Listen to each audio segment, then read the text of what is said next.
ンキー D ルフィ、よろしくに。まあいい。ここでくたばるくらいならなってやろうじゃねえか、海賊に。私は海賊専門の泥棒ナミっていうの。海賊が来たぞー。海賊がビータ逃げろー。海賊なんて嘘だー。俺は人間の仲間でもないんだぞ、化け物だし。私の夢に敵が多すぎる。仕方ねえ、世話してやるよ。おめえらの船の船大工、このフランケンが請け負った。ああ、私仲間になっていいですか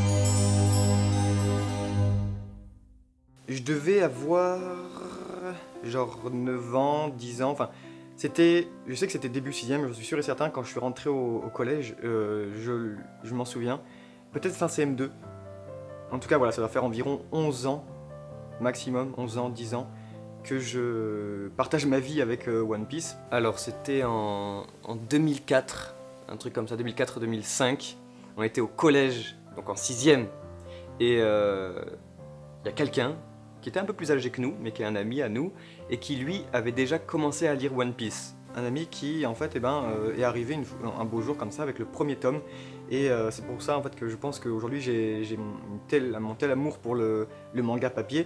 C'est parce que lui il était arrivé comme ça, et puis c'est une bande dessinée en soi. Moi je connaissais pas tellement la bande dessinée japonaise. On n'avait pas le droit de se voir, parce que lui il était donc plus âgé et tout, et il avait pas les mêmes horaires de cours, et donc il venait en fait nous donner les mangas. Vous savez, il y avait une ligne, en fait, on n'avait pas le droit de se croiser, donc c'est assez symbolique, vous savez, c'est une très belle image de profil et tout, où lui, il tenait le bras comme ça avec les pions qui nous interdisaient de le faire, et nous, on était là comme ça. Je prends peut-être que même lui, il s'en souvient pas, mais nous, on s'en souvient très bien, et hop, on essaie juste de se prendre un tome comme ça.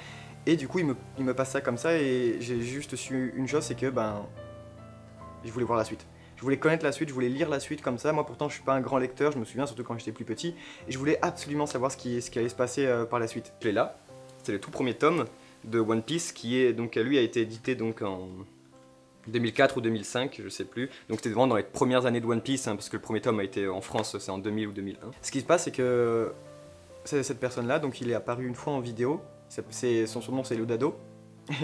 Et du coup, c'est lui qui m'a montré One Piece aujourd'hui, c'est lui qui m'a fait connaître One Piece, et c'est lui qui en gros fait en sorte qu'aujourd'hui j'ai ma chaîne centrée sur One Piece, mais ça on y reviendra. Donc ce qui était assez marrant avec cette personne-là qui s'appelle donc le Dado, qui est déjà apparu dans nos vidéos, c'est que il avait juste envie de partager ça en fait. Il en pouvait plus parce que c'était sûrement la personne de tout le collège, de toute la région à lire One Piece à l'époque, parce que c'était pas connu tout simplement. Et donc lui il était déjà au courant un peu de ce qui se passait et tout, il avait juste envie de partager ça avec nous. Et chose assez intéressante, c'est que voilà, c'était complètement gratuit, c'était un geste de gratuité pure et simple, que c'est lui qui les achetait tous, les tomes. Nous on n'achetait absolument rien, et il nous les passait, on avait le droit de les lire, on pouvait en faire ce que vous voulez, et après pour en parler. C'est marrant parce que c'est ce qu'on est en train de faire en ce moment en fait. Je crevais d'envie de savoir la suite, mais d'une force, c'était... Enfin, je pouvais pas tenir, vraiment, j'étais tout petit, et j'avais trop envie de connaître la suite, surtout que je m'attardais pas sur tous les moments, etc. Je dévorais. Et alors vint le terrible moment où j'ai appris que à l'époque, la publication des tomes en France, c'était 1 mois et demi environ. 1 mois et demi, 2 mois grand maximum. Et ça, mais quand on a 10 ans, c'est insupportable. Et du coup, mais je vivais que pour ça, et je me souviens, tous les jours de ce mois précis, du coup au collège, ce qui se passe, c'est qu'on est des animaux au collège, on n'a pas le droit de sortir d'une ligne. Il y a une ligne qui est tracée comme ça, et les visiteurs, ils ont le droit de la franchir, mais nous, on n'a pas le droit de la franchir. Et je me souviens que cette personne-là, elle venait me voir au collège, et la ligne c'était super symbolique parce que moi j'avais pas le droit de la franchir, mais tout ce que j'avais le droit c'était mettre mon bras et attraper le One Piece qui venait mensuellement me filer.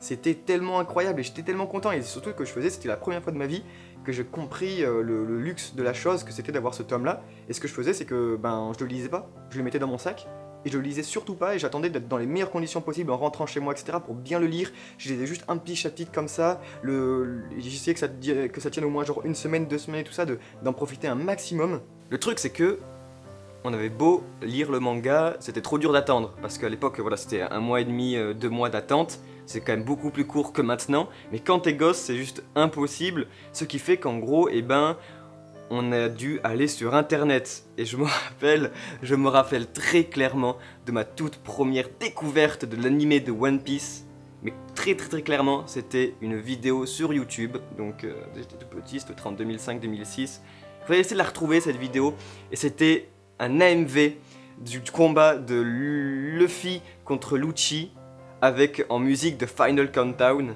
Et autant vous dire, maman, que c'était quelque chose. C'était la meilleure façon, je pense vraiment, de découvrir l'animé de One Piece. Ah, ça me fait tout bizarre. Je sais même pas, c'est flou parce que j'ai pas une telle approche de l'animation japonaise sur One Piece. Mais je ne saurais pas vraiment dire quand est-ce que je me suis penché sur l'animé.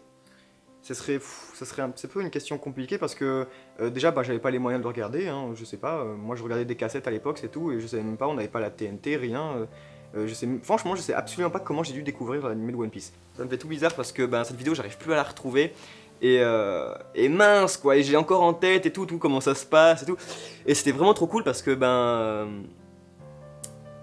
parce que c'est comme ça après que j'ai découvert One Piece et que je dis waouh c'est un animé et tout, mais il y a des gens qui parlent dessus mais je comprends pas, le manga il s'est arrêté et tout. Non en fait, c'est à dire que c'était tellement devenu immense. En fait 3-4 ans plus tard, c'est 4-5 ans plutôt même, pour Marineford. Et là je sais que j'allais dans les sites en streaming et que toutes les semaines il y a l'épisode qui sortait et ça c'était la folie. Pourtant je savais pertinemment ce qui se passait en manga, hein, c'est ça qui est dingue, c'est que tout ce qui est la mort de Ace etc, eh ben, c'était quelque chose qui m'avait énormément marqué.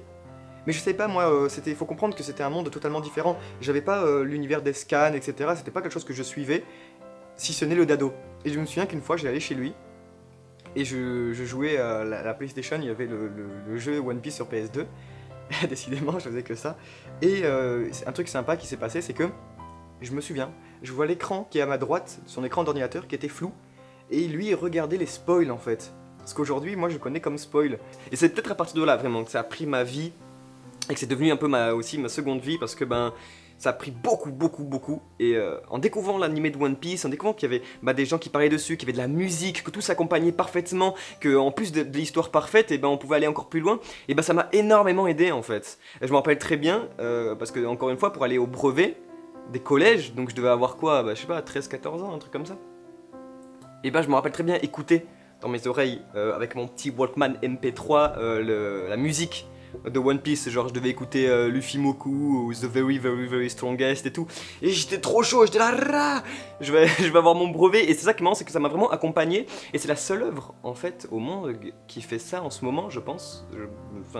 Je sais que aussi, voilà, une preuve de comment est-ce que j'ai pu commencer l'anime, c'était sûrement à cause d'Enies Lobby, de cet arc tout bonnement fantastique en animation, et c'était un âge d'or de l'animation, dans le sens où il y avait quand même de l'effort qui était mis, et les combats c'était quelque chose, une animation très travaillé, très crayonné, et ça c'était fantastique, et c'est ce qui m'a énormément influencé. C'est pour ça One Piece, aujourd'hui je peux dire que c'est une des œuvres qui m'a le plus influencé dans ma vie, et c'est pour ça que j'aimerais que j'en parle beaucoup avec vous maintenant. C'est que One Piece, en fait ce n'est pas un manga pour moi, c'est une aventure, c'est une énorme aventure, et en fait c'est un cadeau que la vie m'a fait, et que peut-être beaucoup n'ont pas cette chance, c'est d'avoir une seconde vie en fait. One Piece, c'est quelque chose d'extrêmement important pour moi, parce que j'ai l'impression que c'est quelque chose que j'ai pris comme étant dû en fait. Comme oui, c'est normal de vivre avec une autre œuvre comme ça qui m'accompagne toute ma vie. J'ai aucun crédit, j'ai aucun mérite d'avoir ça, mais pourtant il se passe ça dans ma vie. Ça qui est assez intéressant, c'est que ça fait vraiment plus de 10 ans, j'ai 20 ans aujourd'hui, le manga va avoir 20 ans, on est nés presque en même temps,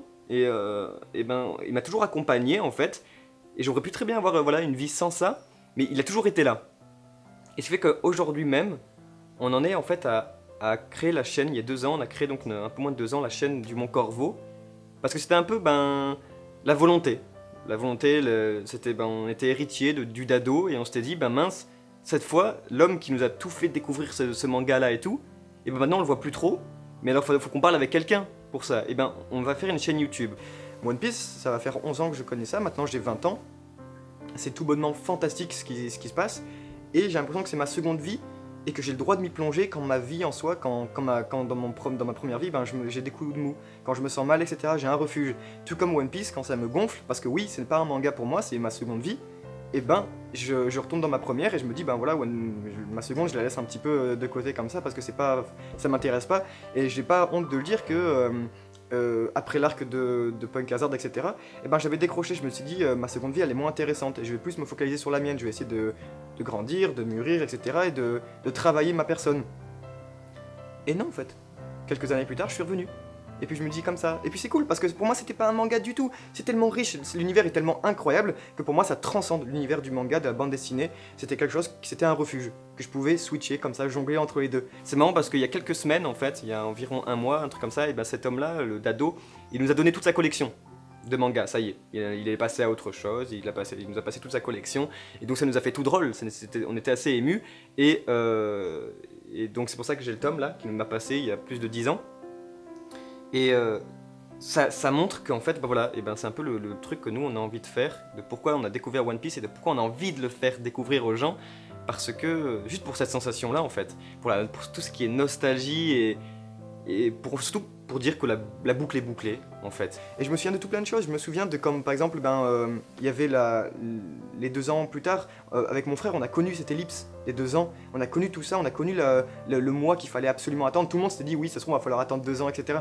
Parce que surtout que les gens commencent le plus tôt possible pour que comme nous ils aient découvert la pause du mois de One Piece pour les 2 ans qui était juste insurmontable à l'époque. On a l'impression que tout le monde même croyait, comme on était tous jeunes, on croyait qu'il fallait attendre 2 ans pour avoir les nouveaux Mugiwara, c'était juste ouf à l'époque, vraiment c'était il y a plus de 6 ans, mais pour aussi découvrir la mort de Ace en direct, on a eu la chance nous de découvrir ça en direct, on a été choqués. Je suis super heureux de dire que j'ai la chaîne One Piece Le Mont Corvo qui me permet de faire ce lien obligatoire entre mes 2 vies et qui me permet en une daily basis régulièrement de voir et de jongler entre mes 2 vies qui m'apportent aujourd'hui tellement. Et je pense que quelque chose de très important va se passer pour One Piece et on approche de la fin et donc il faut le découvrir, donc partagez-le un peu avec vous parce que ça y est, le manga a 20 ans et il n'aura sûrement pas 30 ans. J'espère que One Piece ça va continuer encore pendant un bon moment parce que moi je passe un excellent moment toujours et j'ai toujours autant cette passion qui m'anime à regarder ce manga, c'est absolument incroyable, je me répète, mais voilà. Aujourd'hui One Piece a 20 ans et moi j'ai 20 ans. Et voilà les amis, notre première rencontre officielle avec One Piece, voilà comment on a décidé de vous la conter. Alors c'est une vidéo un petit peu qui sort du lot, que ce qu'on a l'habitude de faire, etc. Pourquoi ? Parce que vous l'avez peut-être remarqué en introduction et tout ça, on entre dans le mois des 20 ans spécial One Piece. Le 22 juillet 2017 va marquer exactement les 20 ans du manga One Piece. Et du coup, on va vous réserver un mois de folie. C'est-à-dire que, en fait, si vous voulez, vous imaginez même pas à quel point on est excité, la passion qui nous anime pour ce manga et toute la chance qu'on a de la présenter aujourd'hui sur Internet, eh bien, ça va résulter à ce mois-là. C'est-à-dire qu'on a prévu plusieurs vidéos et celle-ci, en soi, on comprend que c'était plus quelque chose de personnel, mais c'était bien aussi pour introduire ce mois-là. Mais vous inquiétez pas, vous avez vu qu'il y a un schéma, les vidéos vont arriver, etc. Et ce sera des trucs où vous allez participer, vous allez mettre la main à la pâte et vous allez apparaître au Mont Corvo. Ça va être, j'espère, une très bonne expérience pour arriver au final, vous l'avez vu, le projet ultime du 22 juillet, etc. Parce que nous aussi, le 22 juillet, pour faire notre déclaration, notre flamme à One Piece, eh bien, nous allons également, le 22 juillet 2017, pour marquer les 20 ans de One Piece, réaliser notre plus grand projet de notre chaîne, en liaison, bien entendu, avec notre passion qui nous anime depuis maintenant 11 ans, vous l'avez entendu. Et aussi, du coup, tu voulais dire quelque chose pour... Oui, finir. en fait, comme vous voyez, ça fait... On n'a jamais autant travaillé en fait au Mont Corvo en ce moment, on est débordé par tout ça et parce qu'en fait on n'était pas obligé de faire ce mois-là, mais on s'est dit il faut qu'on le fasse, c'est trop excitant, il y a plein de trucs à faire, donc on est en train de faire ça. Cette vidéo-là que vous venez de voir, elle est assez personnelle, c'est vrai, donc voilà, c'est chacun, mais c'est ça qui est bien aussi, c'est pour ça que je vous invite aussi à le faire, à raconter votre histoire personnelle comme ça dans les commentaires et à dire votre première rencontre. Voilà, comment vous avez rencontré One Piece, comment ça vous est arrivé, comment vous avez découvert, est-ce que c'était le mois dernier, est-ce que c'était il y a 20 ans, est-ce que c'était il y a 5 ans? N'hésitez pas à le dire parce que c'est ça qui est marrant, c'est parce que la boucle est bouclée, enfin, au Mont Corvo, comme vous avez vu, ce qu'on vous a dit et tout. Et aussi, c'est ça qui est intéressant, c'est que si vous faites des vidéos sur One Piece, si vous êtes vidéaste tout, si vous parlez du manga et tout sur One Piece, sur YouTube, et ben n'hésitez pas à le faire vous aussi. C'est marrant qu'on retrouve plusieurs vidéos comme ça, des gens qui sont là, qui expliquent, bah merde, le manga a 20 ans, ben voilà, je dis comment j'ai découvert et comment je partage ma passion et comment parce que c'est ça le plus important en fait, c'est quand on découvre quelque chose, c'est de le partager avec quelqu'un d'autre. Peut-être que oui. Waouh. En fait, ce que je pense surtout, c'est que aujourd'hui, on a un truc, c'est que nous, et peut-être que les autres, ça marche pas de cette manière pour vous, mais nous on se sent extrêmement redevable, surtout en fait, pour tout ce que nous a rapporté One Piece, et aujourd'hui surtout avec la création de cette chaîne sur internet, etc., et de pouvoir s'exprimer comme ça sur notre passion, et bien on se sent ultra redevable, et du coup on a envie d'exprimer tout notre amour pour ce manga, et du coup on s'est dit que ce serait une très belle chose et un très beau cadeau pour Monsieur Oda par exemple, et bien de lui montrer sur internet que voilà, tout le monde fait sa petite déclaration d'amour, etc., que ce soit dans les commentaires et tout ça. Franchement, c'est unique parce qu'en fait, la triste chose, les amis, c'est qu'il y aura sans doute plus jamais de dizaines de One Piece. Il y aura sans doute pas de 30 ans. Et ça, c'est... Peut-être que si, pile 30 ans pile, mais très franchement, je crois pas que ça va arriver. Dans tous les cas, on verra. Voilà, c'est juste que c'est un mois émotionnel qui va se passer. J'espère que ça va vous plaire, que ça va être quelque chose de super tip top. On se dit à très vite au Mon Corvo pour de prochaines vidéos. C'était Kamaltero. Et c'était Kitaro. Allez, ciao ciao. Ciao ciao.